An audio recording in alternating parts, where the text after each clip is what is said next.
Hi, welcome to this video, and today we're going to take a look at Isaac. This is part 2 of our October 2020 look at the lives of Abraham, Isaac, Jacob and Moses.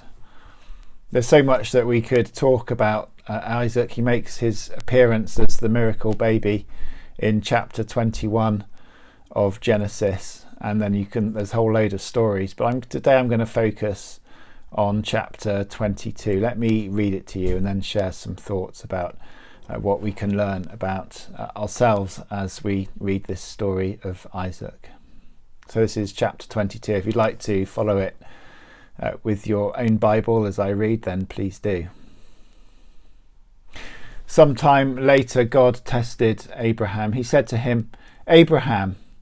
"Here I am," he replied. Then God said, "Take your son, your only son whom you love, Isaac, and go to the region of Moriah. Sacrifice him there as a burnt offering on a mountain that I will show you." Early the next morning, Abraham got up and loaded his donkey. He took with him 2 of his servants and his son Isaac. When he had cut enough wood for the burnt offering, he set out for the place God had told him about. On the 3rd day, Abraham looked up and saw the place in the distance. He said to his servant, "Stay here with the donkey while I go and the boy over there. We will worship and then we will come back to you." Abraham took the wood for the burnt offering and placed it on his son Isaac, and he himself carried the fire and the knife. As the 2 of them went on together, Isaac spoke up and said to his father Abraham, "Father?" "Yes, my son," Abraham replied. "The fire and wood are here," Isaac said, "but where is the lamb for the burnt offering?" Abraham answered, "God himself will provide the lamb for the burnt offering, my son." And the 2 of them went on together. When they reached the place God had told him about, Abraham built an altar there and arranged the wood on it. He bound his son Isaac and laid him on the altar on top of the wood. And there he reached out his hand and took the knife to slay his son. But the angel of the Lord called out to him from heaven, "Abraham, Abraham." "Here I am," he replied. "Do not lay a hand on the boy," he said. "Do not do anything to him. Now I know that you fear God, because you have not withheld from me your son, your only son." Abraham looked up, and there in a thicket he saw a ram caught by its horns. He went over and took the ram and sacrificed it as a burnt offering instead of his son. So Abraham called that place, "The Lord will provide." And to this day it is said, "On the mountain of the Lord it will be provided." The angel of the Lord called to Abraham from heaven a 2nd time and said, "I swear by myself, declares the Lord, that because you have done this and have not withheld your son, your only son, I will surely bless you and make your descendants as numerous as the stars in the sky and as the sand on the seashore. Your descendants will take possession of the cities of their enemies, and through your offspring all nations on earth will be blessed because you have obeyed me." That's quite a story, isn't it? I'm sure you don't need to be a parent to understand the full horror of what Abraham was asked to do by the Lord. But he did it, and he did it because he was putting what the Lord said before anything else. Even the most precious thing in his life, he was prepared to sacrifice because that's what the Lord asked for him to do.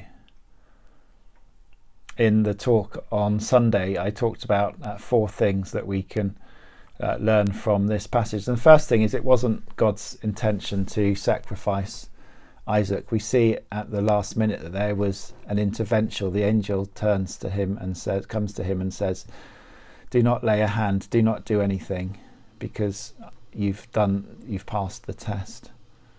And this really tells us to trust in the Lord, that he tells us what he wants us to know, but we don't always get the full picture. Secondly, when God asks us to do something, he provides what we need to do that thing. And here we see the sacrificial lamb, the ram caught in the thicket. It was always God's intention. He provided it for Abraham.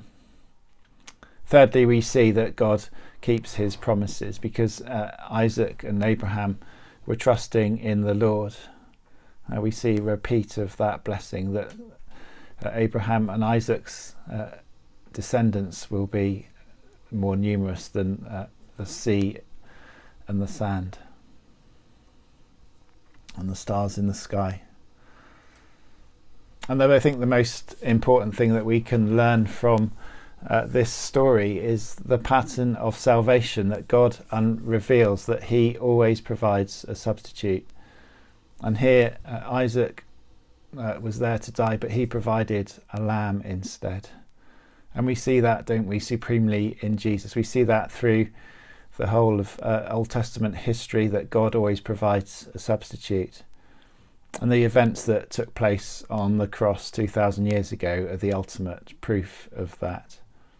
And as we read this story, we can see that there are more parallels to the story of Jesus and his crucifixion than are at first apparent. Firstly, the place where this event takes place, where Isaac is taken, is Mount Moriah, and we read that in 2 Chronicles chapter 3, that is the place where Solomon builds the temple. It's Jerusalem several thousand years later.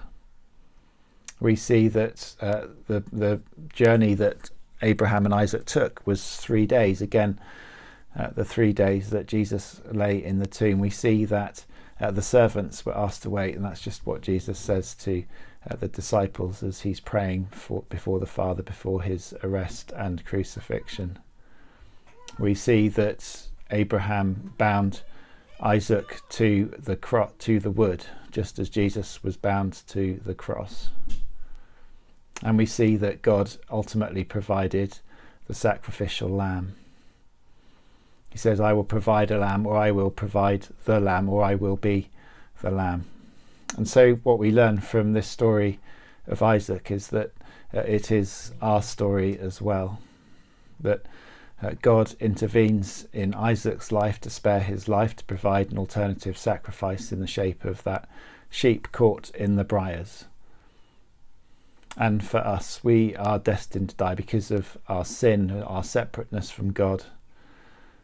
The penalty that we should pay is death, but ultimately God has stepped in. He is the Father who sacrifices his loved Son, his only Son, to be our sacrificial lamb, to be our substitute, to take the place that we deserve.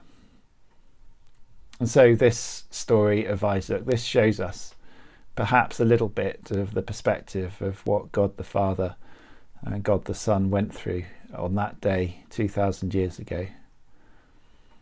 It shows us the extent of his love for us, that he went to the cross willingly. Jesus willingly died in obedience to the Father.